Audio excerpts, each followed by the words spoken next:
부캐라고 하죠. 부캐릭터가 원래 부동산 효녀예요. 제 수강생들도 대부분 효자 효녀가 됩니다. 자기가 당첨이 이제 안 되더라도 주변에 이렇게 떠올라요, 누군가. 저는 이게 해피 청약교인데 청약 전도사가 됩니다, 대부분. 안녕하세요. 김작가TV 작가의 책 코너입니다. 오늘 책은 바로 대한민국 청약 지도입니다. 보통 재테크를 하면 나이대별로 그런 재테크 전략도 또 다르다 이런 얘기 있잖아요. 혹시 네. 뭐 청약도 그런 게 있나요? 청약도 3개 주기별로 준비해야 되는데요. 첫 번째, 만 17세 때 청약 통장을 만들어라. 오, 그렇죠. 그게 가장 중요하고요. 그리고 청약 통장을 쓸 때는 대부분 언제 써야지 고민을 할 때는 대부분 결혼하고 나서 신혼부부 때 아마 준비를 하게 됩니다. 네. 그럴 때 신혼부부 특공자라면 신혼부부 특공을 사용하는 거. 그렇게 되고요. 제가 이렇게 되돌아보니까 주변 사람들 볼 때는 아이가 태어날 때 본격적으로 내 집 마련에 뛰어들게 되거든요. 네. 그래서 내 집 마련에 대해서 좀 더 생각하고 그리고 나의 주거지를 정하게 되는 거죠. 그리고 따라서 중요한 거는 아이가 8살 때 학교를 가잖아요. 적어도 8살 그때 입주할 수 있는 아파트를 그러니까 당첨이 되려면 2, 3년 전에 준비를 하게 되는 거죠. 그리고 아이가 태어나서 이제 자라서 학교를 들어갈 때 그때는 정말 정착을 해야 되는 겁니다. 그래서 그리고 나서 이제 아이가 크잖아요.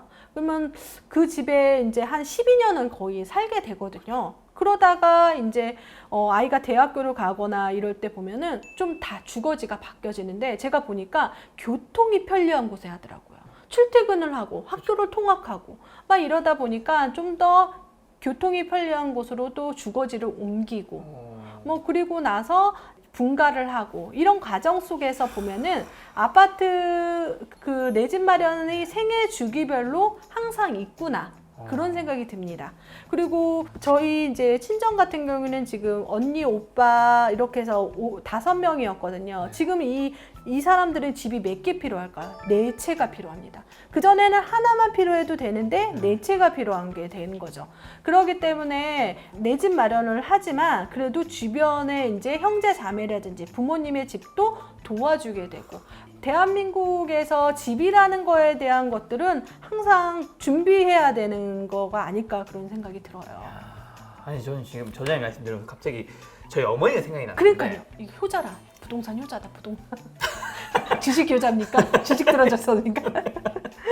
뒷얘기 갑자기 이게 갑자기 슬픈 얘기인데 슬픈 얘기. 어떻게 사실 이제 어머님이 돌아가셨는데 아유 슬프다. 갑자기 어떡하네. 쌓이시죠. 몇 년 전에 돌아가셨어요. 네. 그냥 괜찮아요. 돌아가셨는데 방금 드는 생각이 뭐였냐면 저희 집이 부자가 아닌데 그러니까 옛날에는 진짜 한 10년 전만 해도 뭐 특히 전 대구 사람이니까 막 집값이나 부동산값 다 싸잖아요. 그때 저희 집이 저희 아버지께서 대기업에 다니셨는데 대한민국에 IMF가 들어왔을 때 정말 이른 나이에 잘리셨어요. 거의 나이 40에. 저번에 봤더니 대치동 퀴즈였다면서. 대치동 그 퀴즈. 진짜 옛날 대치동 진짜 얼마 안 했대. 지하색깔.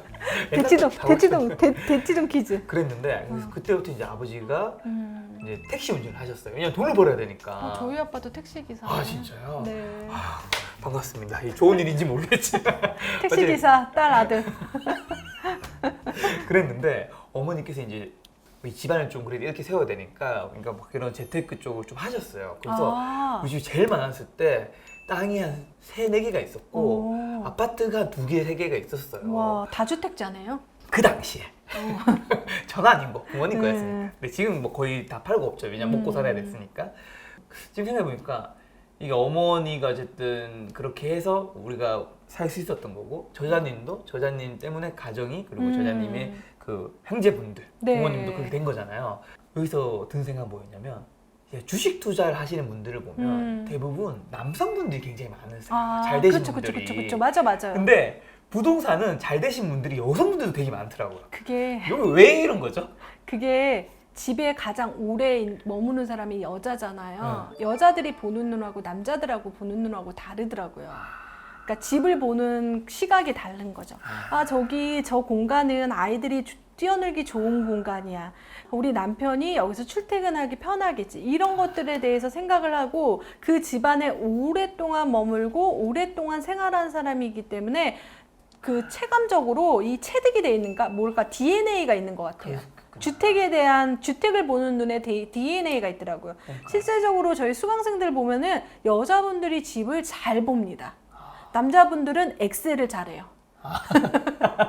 엑셀을 잘해서 대출 이자 이렇게 이거는 계산은 잘하죠. 부캐라고 하죠. 부캐? 그러니까 뭐지? 캐릭터. 부캐릭터. 부캐릭터. 부캐릭터가 원래 제가 부동산 효녀예요. 네. 그래서 제 수강생들도 대부분 효자 효녀가 됩니다. 제가 봤을 때 내가 지식을 갖고 있으면 네. 이 형제 자매 그리고 지인 이런 것들이고 특히 청약 있잖아요. 자기가 당첨이 이제 안 되더라도 주변에 이렇게 떠올라요. 누군가.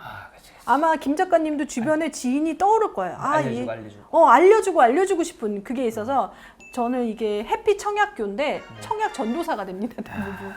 여성분들이 그런 감성이 많아서 그런가 봐요. 그래서 부동산 쪽으로 이렇게 특화되어 있는 것 같더라고요.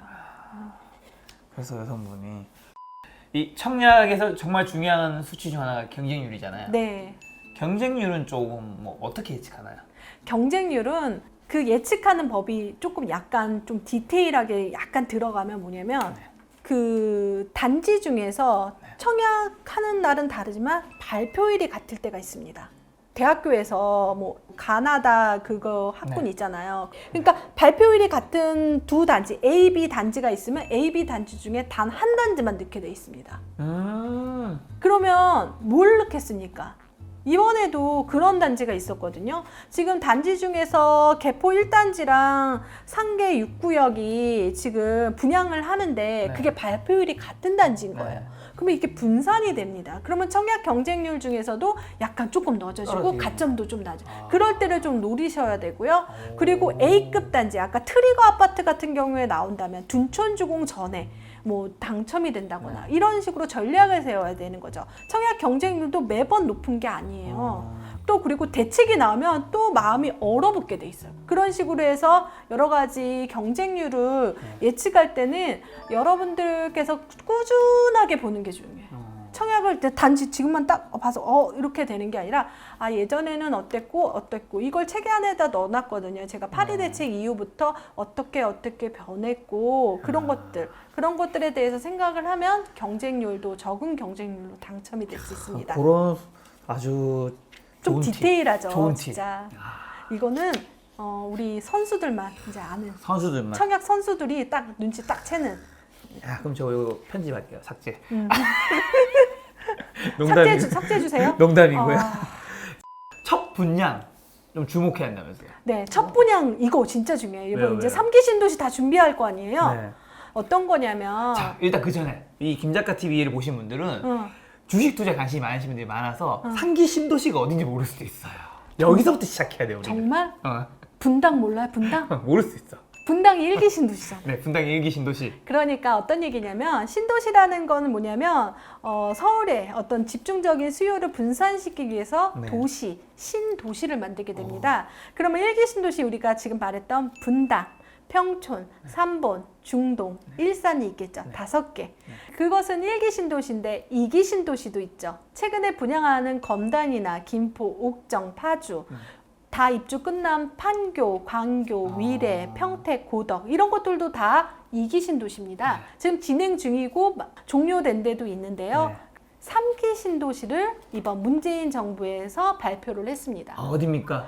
3기 신도시 중에서 남양주 왕숙, 하남 교산, 과천, 부천 대장, 인천 계양 테크노밸리, 고양 창릉 이렇게 해서 3기 신도시가 지정이 됐거든요. 그런데 3기 신도시 말고도 뭐 소규모 택지지구로 해서 문재인 정부에서는 30만 가구를 이렇게 보급한다고 합니다.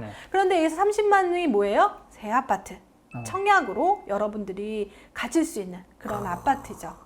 그래서 3기 신도시 이렇게 보면 2기 신도시, 1기 신도시를 어떻게 하고 어떻게 프리미엄이 오르는지 한번 생각해 보면 항상 불변의 법칙이 있는 게 그 택지지구 안에서 신도시 안에서 첫 분양 그게 가장 쌉니다. 이게 분양가가 점점 아무리 이렇게 분양가 상한제라고 해도 이렇게 올라가게 돼 있거든요. 그래서 첫 분양 같은 경우에는 좋은 곳에 그리고 완판이 돼야 되거든요. 완판이라는 거 분양이 잘 이루어져야지 그 다음에 축축축축 잘 되거든요. 그래서 첫 분양 같은 경우에는 여러분들이 청약을 할 때 근데 이게 또 허허 벌판이다 보니까 대부분 여기서 어떻게 살아? 이런 생각이 들어요. 지금 남양주 왕숙 가보십시오. 거기는 다 논밭이에요. 사실 청약이라는 거 택지지구에서 당첨이 되는 거는 허벌판의 땅에 그 건물을 상상하고 하기 때문에 대부분 그 상상을 못하거나 아니면 여기서 어떻게 살아 이러면서 포기하는 경우가 있거든요. 그래서 첫 분양 같은 경우는 조금 낮은 경쟁률로 되는 경우가 많아요. 그리고 채워지고 최근에 북일해 같은 경우는 어마무시하거든요. 예전에는 북일해 같은 경우에도 좋은 자리였기 때문에 그러지만 지금보다는 경쟁률이 낮았습니다. 그러면 첫 분양은 첫 입주예요. 그러니까 입주는 원래 이제 택지지구에 입주하면 정말 슈퍼마켓, 치킨도 시켜 먹기 힘든 힘들지.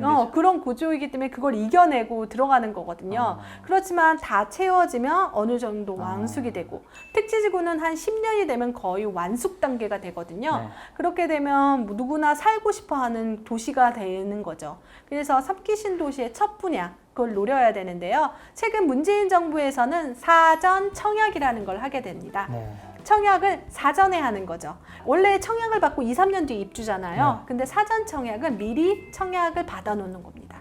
그러니까 청약을 하기도 전 2, 3년 전부터 사전 청약을 하는 거죠. 그래서 실제적으로 사전 청약을 하면 5년이나 6년 뒤에 입주를 입주가 하게 되게 늦어지겠군요. 그러니까 늦어지긴 하지만 당첨이 됐다는 안도감에 이제 집을 사거나 그런 수요를 조금 억제하는 효과가 있거든요. 문재인 대통령님께서 사전 청약을 많이 하라고 주문한 결과 2021년도에 9,000세대만 하기로 했던 게 3만 세대로 늘어났습니다. 네. 그러니까 사전 청약은 거의 첫 분양하고 마찬가지거든요. 그러니까 이런 정보 지금 여기 주식만 하지 마시고 이거 정보 알면은 좀 좋네. 그래도 그냥 할 수도 있잖아. 해서 당첨되면 사전 청약 5년 뒤에 그냥 입주 생각하고 5년 동안 주식하고 그러고 돈 벌고 그리고 들어가시면 되는 거죠. 맞아요. 거기에 이제 첫 분양이 아니라 후반 분양으로 갈수록 점점점 많이 채워져 있을 테니까 경쟁률도 분양가도 높아지고, 올라지는 거거든요. 그러니까 남의 눈에 띄고 그리고 많이 경쟁률이 높아지면 사람들이 입에 오르내리다 보면은 거기가 좋은 곳이라고 생각이 들고 그러다 보면 항상 그거는 불변의 법칙이었던 것 같아요. 첫 분양 그러니까 그 얘기를 해요. 우리 속설 중에 장화 신고 들어갔다. 그러니까 논밭이고 막 그리고 막 공사하고 그러니까 장화 신고 들어갔다 팔고 나면 구두 신고 나온다는 그런 게 속담이 이야, 있습니다. 그리고 또 뭐 상기 신도시 뭐 우리가 또 눈여겨봐야 될 뭐 쟁점 같은 게 있나요? 3기 신도시 중에 가장 중요한 점은 우리가 1기 신도시, 2기 신도시에서 경험을 했는데요. 네. 교통입니다. 그래서 3기 신도시 중에서 교통이 잘 갖춰져야 되는지 그것을 따져봐야 되거든요. 그런데 이 3기 신도시 중에서는 아예 이제 그 선이 있는 데가 있고 전철 이 지나가는 데가 있고 향후 될 만한데 우리가 전철이라는 게 어떤 기본 계획도 있고 예비 타당성도 있고 막 그러다 보니까 실제적으로 이용하는데 좀 오랜 기간 뒤에 하면은 조금 불편하잖아요. 그래서 미리 그러니까 교통이 잘 갖춰질 것인가 더 요청하시고 그리고 그것들이 잘 진행되고 있는지 모니터링을 해야 될 것 같습니다. 교통이 가장 문제인데 여기서 또 착각이 있는 게 뭐냐면 우리가 30만 세대면 너무 많은 거 아니에요? 어떻게 30만 세대 지금 1000세대 분양을 한 30개 많게 하는 거잖아요. 그거 엄청 많은 거예요. 그렇지만 그 와중에 거의 공공임대도 있고 공공분양도 있고 민간분양도 있기 때문에 실제적으로 여러분들이 소유권을 가져가는 그런 공공분양과 민간분양이 그랑 많지 않다는 거. 그런데 제가 볼 때는 지금 돈이 막상 없다 그러면 임대도 생각하셔도 괜찮다. 임대라는 건 쾌적하게 살면서 돈을 지불하고 소유권만 가져오지 않는 거거든요. 그것도 있기 때문에 단지 30만이라고 해서 와 되게 많다. 그게 아니라 사실 소유권을 가져오는 경우, 임대인 경우 이렇게 나눠서 생각해야 되는 거죠.